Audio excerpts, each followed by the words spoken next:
Selamat pagi Bapak Ibu dan Saudara yang kasih Tuhan. Pagi ini kita bertemu kembali dalam Salam Pagi. Bapak Ibu dan Saudara yang kasih Tuhan, ada salah satu pepatah Indonesia yang berkata, berat sama dipikul, ringan sama dijinjing.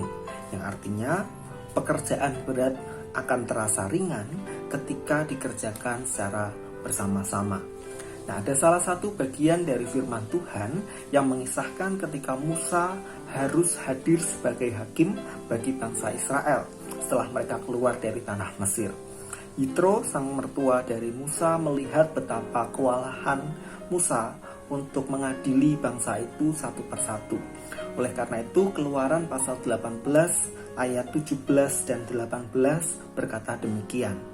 Tetapi mertua Musa menjawabnya, "Tidak baik seperti yang kau lakukan itu. Engkau akan menjadi sangat lelah, baik engkau, baik bangsa yang beserta engkau ini. Sebab pekerjaan ini terlalu berat bagimu. Takkan sanggup engkau melakukannya seorang diri saja." Setelah itu, kemudian Musa mengangkat banyak orang untuk menjadi hakim bagi bangsa Israel, sehingga pekerjaannya bagi bangsa Israel tertolong oleh orang-orang ini.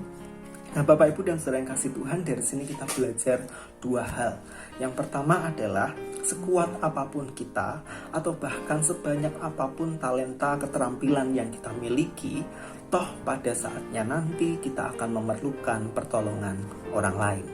Dan jika waktu itu datang, kiranya kita menjadi pribadi yang tidak sungkan untuk meminta pertolongan sesama, atau bahkan kita tidak merasa rendah diri untuk meminta bantuan orang lain. Karena biasanya orang Indonesia itu terkenal dengan ewuh pekewuh. Kita menjadi sungkan ketika kita memerlukan pertolongan orang lain. Namun dari sini kita belajar, memang inilah salah satu keterbatasan kita, bahwa ada titik di mana kita sungguh-sungguh memerlukan pertolongan sesama.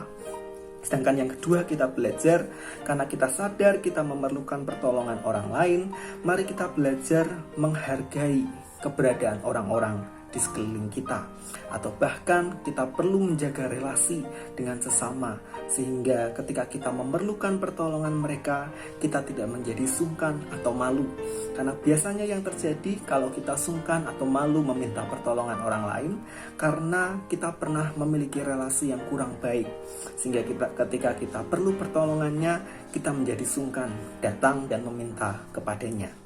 Oleh karena itu, mari kita jaga relasi, kita hargai keberadaan orang-orang di sekeliling kita, baik keluarga, tetangga, saudara seiman, atau bahkan rekan kerja.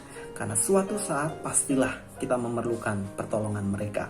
Nah, Bapak Ibu dan Saudara yang kasih Tuhan, masa pandemi belum berakhir. Dan harus diakui di antara kita banyak yang terdampak sehingga kita memerlukan pertolongan sesama.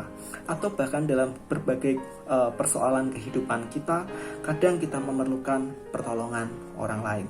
Dan jika waktu itu datang, mari tidak usah sungkan untuk meminta pertolongan sesama.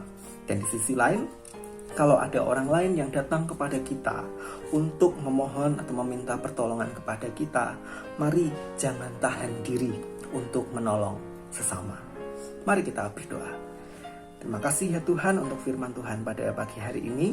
Kami menyadari keterbatasan dan kelemahan kami, sehingga kami di waktu-waktu tertentu memerlukan pertolongan sesama.